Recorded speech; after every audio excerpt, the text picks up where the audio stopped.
காட்டுப்பள்ளின்னு ஒரு இடம் இருக்கு, 6117 ஏக்கர்ல போர்ட் துறைமுகம் கட்ட போறோம்னா இதுவரை கட்டலை. ஏன்? ஒருத்தன் இருக்கிறேன், குறுக்க போய் நிற்கிறேன். கருப்பநாய சாமி மாதிரி பெரிய அருவாளோட குறுக்க போய் நின்னோன்னு இவனை எப்படி சமாளிக்கிறதுன்னு தெரியல. வேற ஆளாக இருந்தால் காசை கொடுத்து எதையாவது சரி பண்ணலாம், என்னை சரி பண்ண முடியாது. ஏன்னா நான் பணத்துக்கு வந்தவன் இல்லை, என் இனத்துக்கு வந்தவன், பதவிக்கு வந்தவன் இல்லை, என் மக்களின் உதவிக்காக வந்தவன். இதை எனக்கு கற்றுத்தந்தவன் என் தலைவன். அவன் எனக்கு சொல்லித்தந்தான், நாம் செத்தாலும் சரி நம் இனம் வாழ்ந்துடணும்னு சொல்லித்தந்தான். உங்களுக்கு புரியுதுன்னு அதை படித்த பிள்ளைகள் இந்த களத்தில் நிற்கிறான். உங்கள் குறைகள் எதுவானாலும் தீர்க்கத்தான் உங்கள் மகன் வந்திருக்கிறேன்னு நீங்கள் நம்பணும். ஏன்னா இதுக்கு முன்னாடி வந்தவங்க கேட்டுக்கிட்டே போயிருப்பாங்க, பிரச்சனை இருக்கும். நான் கேட்க வரல, தீர்க்க வந்திருக்கேன். ஏன்னா இங்கே நிற்கிறேனே ஒழிய நான் உங்களில் ஒரு அங்கே நிற்கிறவன் தான். எனக்கு பின்னாடி பாருங்க, எனக்கு பின்னாடி எங்கள் அப்பா, எங்கள் தாத்தா முதலமைச்சர், எங்கள் அப்பா முதலமைச்சர், எங்கள் அப்பா அமைச்சர், எங்கள் அப்பா எம்பி, மாமா எம்பி, மச்சான் எம்எல்ஏ, அப்பா எம்எல்ஏ, ஒன்றும் கிடையாது. எங்கள் ஆத்தா அரணியூரில் 100 நாள் வேலைக்கு போயிட்டுருக்கான்.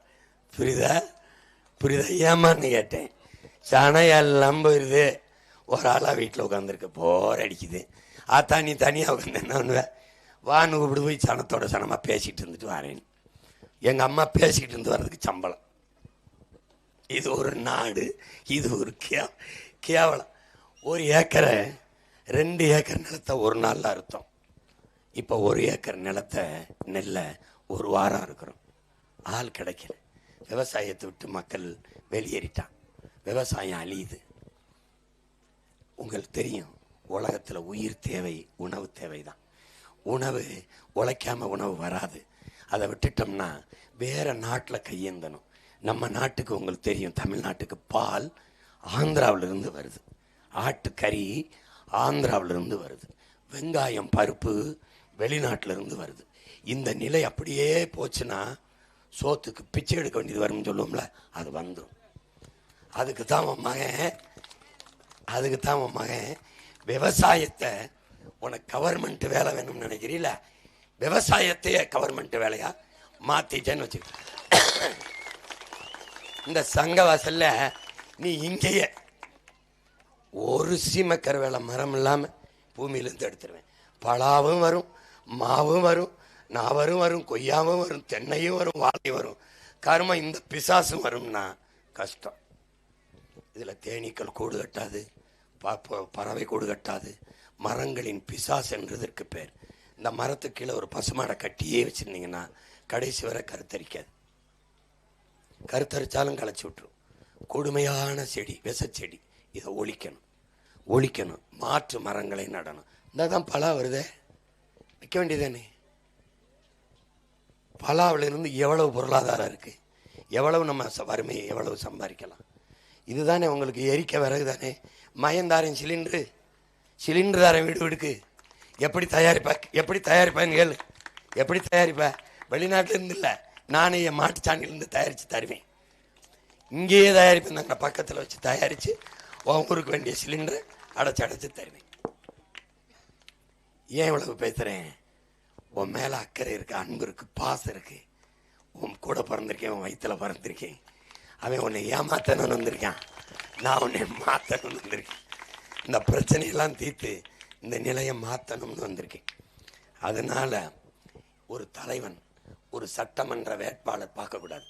நான் வேட்பாளர் இல்லை, அடிமைப்பட்டு கிடக்கிற அன்னை தமிழ் சமூகத்தின் உரிமை மீட்சிக்கு, பெருமை வாழ்வுக்கு, விடுதலைக்கு புரட்சிகர அரசியலை நடத்தி வந்த ஒரு புரட்சிக்காரன், ஒரு லட்சியவாதி என்று பார்க்கணும். இவங்களை பல வேட்பாளர், வாக்காள பெருங்குடி மக்களே, ஏழை விவசாய எளிய மக்களே, இவனாவது பேசுறான பத்தியெல்லாம் எங்காளுங்க. ஓட்டுக்காக வந்தவன் என்பதை மறந்துடணும். நான் பிறந்த இந்த நாட்டுக்காக நான் வந்திருக்கிறேன் என்பதை நீங்கள் புரிஞ்சுக்கணும். உங்கள் வாக்குக்காக நான் வந்தேங்கிறத மறந்துடணும். உங்கள் வாழ்க்கைக்காக இந்த மகன் உங்களிடமிருந்தே உங்களுக்காக வந்திருக்கேன். உங்களுக்கு ஒரு பிரச்சனை, வாத்தியாருக்கு பிரச்சனை நான் தான், டாக்டருக்கு பிரச்சனை நான் தான் போய் நிற்பேன், நர்ஸுக்கு பிரச்சனை நான் தான் நிற்பேன், கூட்ட தூய்மை பண்ணி நான் தான் நிற்பேன், மகளிர் சுயதொழிலுக்கு நான் தான், விவசாயிக்கு பிரச்சனை நான் தான், மீனவருக்கு பிரச்சனை நான் தான், இந்த நாட்டில் எல்லா பிரச்சனைக்கும் நான் தான். ஆனால் பிரச்சனையை தந்தவனுக்கு ஓட்டை போட்டு மறுபடியும் என் மக்கள் என்னை ரோட்டில் போட்டுருவாங்க. அப்புறம் பிரச்சனை வீடு இடிக்கிறான், சீமானம் கூப்பிடு கார் எடுத்து போய் காப்பாற்றி விட்டு வருவேன்.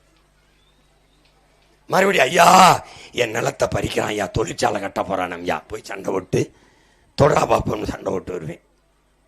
இப்படி போராட மட்டும் இந்த மகன், ஓட்ட போட பிரச்சனை எவன் தந்தானா அவன். இதில் தான் இந்த நாடு நாசமாகிட்டு இருக்கு. இப்பவும் அதான் நடக்க போகுது. ஓட்டுக்கு 8000 நல்ல ஆட்சி கொடுத்தா ஓட்டுக்கு எதுக்கு காசு? 8000 எதுக்கு டோக்கன் கொடுக்கணும்? 8000 டோக்கன் கொடுக்குற நிலைமையில ஏன் ஆத்தால பண்ண வைக்கணும்? 60 வருஷம் ஆண்டிருக்கு இல்லை. என் அக்கா தங்கச்சிக்கு எங்கள் அம்மாவுக்கு ஒரு நாளைக்கு 30 ரூபா கூட சம்பாதிக்க முடியாத நிலையில் வச்சுருக்கேன். 1000 ரூபா மாதம்னா அம்மா ஒரு நாளைக்கு 30 ரூபா வருது. ஒரு இட்லி விலை என்ன தெரியுமா அம்மா? ஒரு இட்லி எவ்வளோ? 30 ரூபா சென்னையில். ஒரு இட்லிக்கு கூட காசு இல்லை நம்ம எங்கள் ஆத்தாட்ட. இந்த நிலையில் வச்சுருக்கான். இதை மாற்றணும். இருந்த இடத்துல வேலை வாய்ப்பை ஏற்படுத்தி வருவாயை சம்பாதித்து கொள்ள வாய்ப்பை ஏற்படுத்தி வறுமை ஏழ்மை இல்லாத நாட்டில் என் மக்களை வாழ வைக்கணுங்கிற கனவு. அந்த கனவோடு உங்கள் மகன் வந்திருக்கேன். ஏன் என் கால்களில் தான் நடந்து வந்திருக்கேன், அடுத்தவங்க கால்களில். காங்கிரஸை கூட்டிக்கிட்டு, கம்யூனிஸ்டை கூட்டிக்கிட்டு, முஸ்லீம் கட்சி, விடுதலை சிறுத்தைகள், வேற ஏதாவது கட்சி இருக்கா? எல்லா கட்சியும் கூட்டிகிட்டு வரல. 22 கட்சியை கூட்டிகிட்டு வர்றாப்புல ஐயா ஸ்டாலின். 15 கட்சியை கூட்டிகிட்டு வர்றாப்புல ஐயா எடப்பாடி. உன் மகன் ஒருத்தனை நம்பாம உங்களை மட்டும் நம்பி ஒரே ஆளா வந்து. ஏன்? என் பயணம் என் கால்களை நம்பிதான், அடுத்தவர்களை நம்பி இல்லை. இவர் காலை நம்பி போனோம்னா சங்க வயலுக்கு போனால் இவர் சங்கரன் கோயிலுக்கு போயிடுவாப்புல. ஏன்னா நான் இங்கே போனோம்னா எங்கள் ஆளுகளை நம்பி தான் என் பயணம். என்னை நம்பி தான் நான் அந்த களத்தில் நிற்கிறேன். ஒற்றை மகனாக வந்தேன், பக்கத்தில் இருந்து தான் போனேன், கலையர்களுக்கு பக்கத்தில் இருந்து தான் போனேன். 36 லட்சம் பேர் என்னைய மாதிரியே வெடிப்பும் துடிப்பும் மிக்க இளைஞர்கள் என் படையில். ஆமாம், யாரு கேட்டது? சிவங்க தான் கேட்டது. சிவங்க தான் கேட்டீங்களா? ஆமாம்மா, ஆமாம்மா, நீங்க தான். நான் கேட்டது சிவங்க தான்.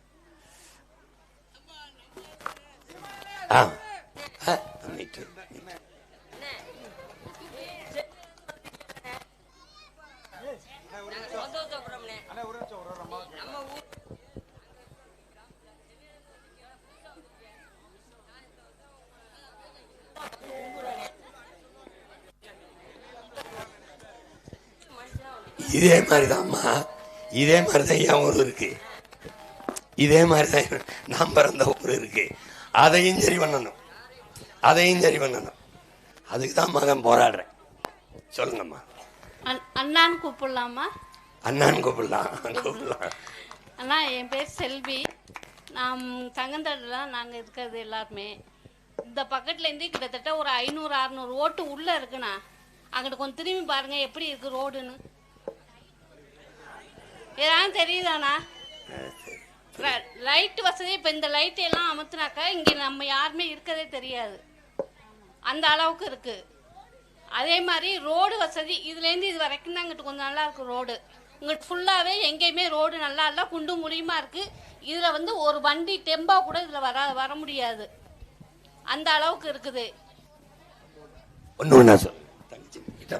அதே மாதிரி எங்க கிராமத்தில் உள்ள பசங்க எல்லாமே கோயிலூர் போய் தான் படிக்க போகணும். எல்லாமே எப்படி இருக்கும்? இந்த மாதிரி பிள்ளைங்க எல்லாம் சுமந்துக்கிட்டு ஸ்கூலுக்கு நடந்தே சாயந்தரமும் வீட்டுக்கு வர்றாங்க. காலமா எல்லாத்துக்கிட்டுமே சொல்லிதான் பிள்ளைகளுக்கு மட்டும் விடுங்க, பிள்ளைகளுக்கு பஸ்ஸை மட்டும் விடுங்க அப்படின்னு சொல்லி ரொம்பலாம் கேட்கல. காலையில ஒரு பஸ்ஸு, நைட்டு சாயந்தரமா ஒரு பஸ்ஸு, அதை மட்டும் விடுங்க. பசங்க ரொம்ப சிரமப்பட்டு ஸ்கூலுக்கு போற. ஆமா, அதுக்கு ஏதாவது ஒரு வழி பண்ணணும்னு சொல்லி நாங்களும் எல்லாருமே கோரிக்கை வச்சோம் தான். ஆனா இப்போ வரைக்கும் எதுவுமே நடக்கல. ஆமா, நீங்களாவது நாளைக்கு வெற்றி பெற்று நீங்க நல்லபடியா வந்த பிற்பாடு நீங்க எல்லாரும் சேர்ந்து ஊருக்கு தேவையானது எல்லாமே அனைத்தையும் நீங்க செய்வீங்கன்னு நம்புறோம் சார். சரி பண்றேன் தங்கச்சி, நாம சரி பண்ணுவோம். நீங்க கவலைப்படாம நம்பிக்கையோட இருங்க. ரொம்ப வணக்கம். இந்த பிரச்சனைகள்ல தான் காயம்பட்டு நான் என்ன சொல்றேன், பிள்ளைகளுக்கு நல்ல கல்வியை காசு இல்லாம கட்டணம் இல்லாம கொடுக்குறேன்னு சொல்லி வரேன். நீங்க பேசுறீங்கன்னு நினைக்கிறேன், கவனிக்கிறீங்கன்னு நினைக்கிறேன். நான் கேட்கறது, நீங்க எல்லாம் என்னை பாருங்க, எத்தனை ஆண்டுகளா வென்று போயிருக்காங்க. நம்ம ஊர்ல இருந்து தான் மத்திய அமைச்சரா பல முறை ஐயா சிதம்பரம் இருந்திருக்காங்க. அவர் ஊர்ல எரி விளக்கில்ல, மின் விளக்கில்ல, பயணிக்க பாதை இல்லைங்கிறது எவ்வளவு கொடுமை பாருங்க. அவர் நினைச்சிருந்தா காரைக்குடியை நாட்டின் தலை சிறந்த ஒரு ஊரா, ஒரு தொகுதியா மாத்திருக்கலாம். அவர் செய்யலை. இதுக்கு முன்னாடி இருந்த சட்டமன்ற உறுப்பினர்கள் பல பேர் வந்திருக்காங்க, செய்யலை. ஆனால் உங்கள் மகன் உறுதியா செய்வேன், மாற்றுவேன். நான் எப்படின்னா,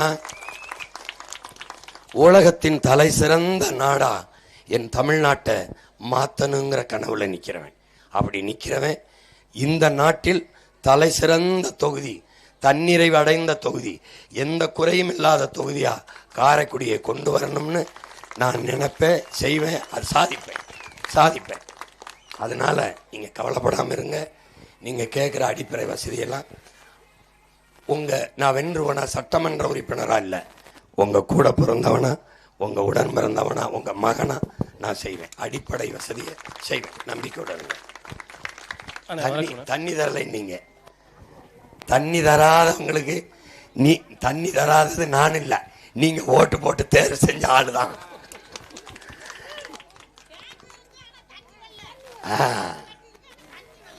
நான் சரி செய்யறேன் மையன், சரி செய்யறேன், உறுதியா செய்வோம். நீங்க கவலைப்படாம இருங்க. நான் தலைவன் இல்லை, உங்க பிள்ளை. என் தாய் தண்ணி இல்லாம கஷ்டப்படுறத நான் பாக்குறதுக்கு இங்க வரல, புரியுதா?